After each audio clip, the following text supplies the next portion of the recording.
Paper இருக்கா, இந்த பேப்பரில் 10 பஸ் இருக்கா, இங்கே நம்பர் 10 போட்டிருக்காங்க. ஸோ அதுதான் 10. இந்த ஆரோ மார்க் என்னன்னா, இது வந்து இந்த சைடு போகும். இந்த சைடு தான் இந்த பஸ்ஸு இந்த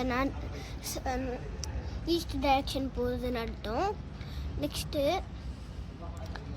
இது வந்துட்டு டெல்லியில் இங்கே நம்ம இருக்கிறது Delhi. So UCS campus centre போனோம்னா இந்த வழியாக தான் போகணும். இப்போ நீங்கள் லண்டினா மண்டே. ஸோ அதுக்கான இதில் நம்ம டைமிங்ஸ் போட்டிருப்பாங்க. டைமிங்ஸு தான். அண்ட் இது Friday, Monday to Friday. So எல்லா நாளும் இருக்கும். அதுக்கும் இதே டைம் தான். நெக்ஸ்ட் சாட்டர்டே சந்தி. இதில் பார்த்தீங்கன்னா அது ஒரு டைமிங் போட்டிருப்பாங்க. சண்டே இல்லையா, ஏன்னா அங்கே பஸ் கிடையாது, பஸ் சர்வீஸ் கிடையாது. இதுக்கும் இதுதான். இதில் சண்டே கிடையாது, சர்வீஸ் கிடையாது. மேலே பார்த்தீங்கன்னா அதுக்கு சண்டே வரும். ஸோ அந்த டைம்ஸில் பார்த்தீங்கன்னா நெக்ஸ்ட்டு இந்த காரணமும் உண்டு. இந்த யூசிஏ கேம்பஸ் எங்கெங்கெல்லாம் இருக்கும்போது நம்ம நோட் பண்ணுவோம். ஸோ இந்த இதில் பார்த்தீங்கன்னா டெல்லி போகணும்.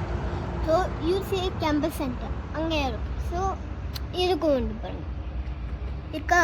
ஸோ ஜஸ்ட் இந்த மாதிரி நோட் பண்ணி டைம்ஸ் நோட் பண்ணி அதுக்கேற்ற டேல நம்ம பார்த்து நம்ம.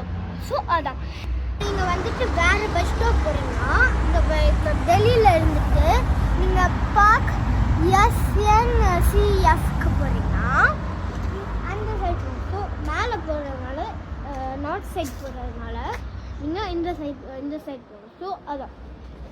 அண்ட் இந்த வீடியோ என்னென்னா, நீங்கள் ஃப்ரான்ஸ் சொன்னீங்கன்னா உங்கள் பஸ்ஸுக்கு உங்களுக்கு ஹெல்ப்ஃபுல்லாக இருக்கும். அதுதான் இந்த வீடியோ.